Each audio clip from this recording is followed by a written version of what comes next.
All right, everybody, welcome back to the #1 television show in the history of the universe. I am Brian Lee Durfee, author of The Forgetting Moon, The Blackest Heart, and The Lonesome Crown, all three books published by Simon & Schuster's Saga Press. Today I'm going to be reviewing Widdershins by Charles de Lint. And I'm telling you, I read this book a while ago. My reread of it just recently was absolutely surprisingly awesome. I dug everything about this book. So what is it about? Widdershins came out in 2006. It is part of Charles de Lint's massive... Well, I got all of the Charles de Lint novels and short story collections, but this is kind of loosely a sequel to The Onion Girl. And The Onion Girl is part, and Widdershins are part of about a 15 book, it's not even a series, it's just 15 interconnected novels that Charles de Lint has written inside of about this made up city in North America called Newford. And they're called his Newford, Newford novels, his Newford novels. And he's got about 5 short story collections and about maybe 10 books set in this. I've got the whole, let's just pan over here and take a look at the whole Charles. There's my whole Charles de Lint shelf right there. You know, maybe 30 or some odd books. And like I said, about half of them are these standalone novels that take place in the city of Newford. And all the characters are kind of interconnected. So pretty much, well, that's basically what it is. Some of the characters are in this book or in the other books, and vice versa. Some of the side characters in this book have books where they're the main character in other books, and vice versa. But these two pretty much focus on a character named Jilly Coppercorn, or as otherwise known as the Onion Girl. Now let's talk about the covers first, because you know I like graphic design and cover illustration. And this has a great cover by Jude Palencar, and it wraps around beautifully. When you open it up like this, it's just really cool. And not only that, but I had Jude Palencar actually sign this one for me, because I've met the artist several times at different conventions.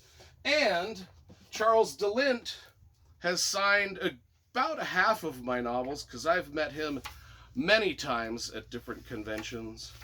And so I like to show off my signed books. So I got most of my books signed by Charles de Lint. Me and Charles de Lint were, he was the author guest of honor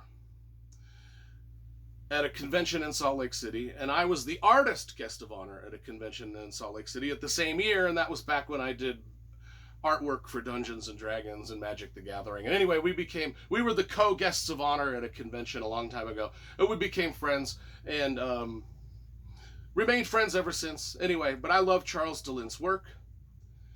Let's talk about Widdershins. So, Charles de Lint, he is basically the father of urban fantasy. I mean, there would be no Dresden Files without him. There would be no anything that's urban fantasy stuff. What's the Patricia Briggs series that I was reading and enjoying? Those remind me of Charles de Lint a lot. You know, the Mercy Thompson series, the Charlene Harris True Blood thing. I don't know what the Suki Stackhouse stuff. All of that stuff. Charles de Lint was the precursor to all that, because he was writing that stuff back in the 80s, before all that stuff came really popular. Charles de Lint is one of the classic fantasy novelists of all time, and mostly in the urban fantasy genre. So Jilly Coppercorn, we've already talked about her. She is the main character in this book. She is a artist. She is in a wheelchair.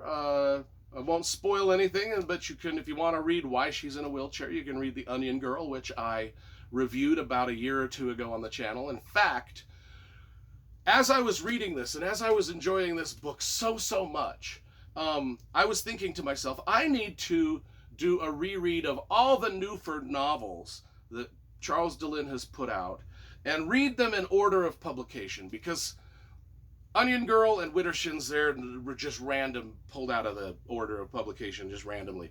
But I need to start from the beginning, and so that's what I'm going to do. After this book, I'm going to start from the beginning of the Newford series and read them. Even though they're all standalone, I want to just see how the story kind of goes. Anyway, so Jilly Coppercorn, artist, she's got some physical limitations, and Widdershins. What does Widdershins mean? I was going to read that from the beginning and I forgot. Widdershins. To walk Widdershins is to walk counterclockwise or backward around something. It's a classic pathway into the fairy realm.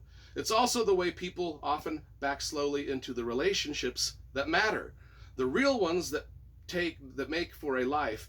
In okay, so Widdershins, that describes what Widdershins is. And that's kind of the theme of this book. I mean, Charles de Lint writes about relationships, I think, better than almost anybody out there. I mean, he really kind of sees the world and the way that men and women interact and get into relationships and fall out of relationships and the things that happen. He kind of really sees that almost exactly the way I do. And I think that I see it exactly the way a lot of other people do. And that's why his books were so popular in the 90s and early 2000s is a very, very, if you've ever watched Buffy the Vampire Slayer or something like that, he's got a lot of the same sort of tone and theme running through these books, where it's just sort of this urban fantasy where you're living in a regular city, but just under the surface of everything, just out of the corner of your eye, there's Twilight fairy people, different sort of creatures. If you enter into different parts of forests or buildings, you kind of enter into these areas, and these people, especially at the shopping mall, I don't know why, but that's where a lot of the fairy creatures have their little hideouts in the shopping mall. But anyway, that's kind of the world he's created, and the world of Newford is sort of this city where a lot of the artists and creative people kind of gather and collect, a lot of hippies, a lot of this kind of stuff, a lot of people that would be open to, if there were actual fairies and different sort of supernatural creatures and gnomes and little elves living and running around the city, and even evil things, that they would, they would accept it. Then they would be friends with them. But what's going on here is not only are there kind of good fairies living in this city that not everybody can see, but there are also evil things happening too. And Jilly Coppercorn is sort of a conduit to all of that. When she does her paintings, it's sort of like a... Anyway, the plot of this book, though, is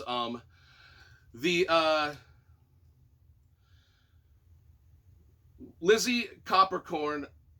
Well, actually, there's not Jilly, but Lizzie is a musician, and she's kind of a traveling musician, and she is out in the forest, and she runs across these things that are called bogans. Now, the bogans are sort of the evil version of the fairy creatures, and they're apt to kidnap humans a lot of the time. But anyway, she kind of dodges that, and then Gordy is a musician, and and Lizzie sort of wants him in the band, and this is where Charles de Lint's love of music really shines through. Is this book is really like almost an homage to folk music and the type of music that people play in coffee shops a lot of the times, and different little hangouts like that, and the type of people that do that their whole lives, and just that's what they love to do, and most of the characters in this book are that type of person, like that Reality Bites show, that character Ethan Hawke was one of these type of guys, and just sort of like a free spirit, just wants to play in his band, just make music. He doesn't care if he makes money. In fact, he'd almost prefer not to, because he just likes living sort of the vagabond life of a traveler, of a musician, and that's kind of what these characters are, and they get into they have this band, and they create this band, and we kind of get to see the relationships that are formed between all of the people in the band, and how it can kind of work out and not work out. And then Gordy and Jilly Coppercorn, our main character, they've sort of been friends forever, just like one of those sort of one of those boy-girl friendships that everybody is like, why don't they just get together, kind of a thing. And this is kind of the novel where that whole relationship sort of gets ironed out a little bit. And then there's a lot of other characters like well, anyway, Lizzie doesn't get kidnapped by the Bogans, but Jilly actually does. And that's when Gordy kind of has to, you know, well, I won't spoil anything like that, but there's just a lot of great things of this. There's a myriad of fey creatures and animal lords and different Bogans and other characters like Galferea is the beautiful elf fairy queen that lives sort of in the mall, and she's one of my favorite characters. And there's Christy and Saskia, well, all of the characters kind of bounce between all of the Newford books quite a bit.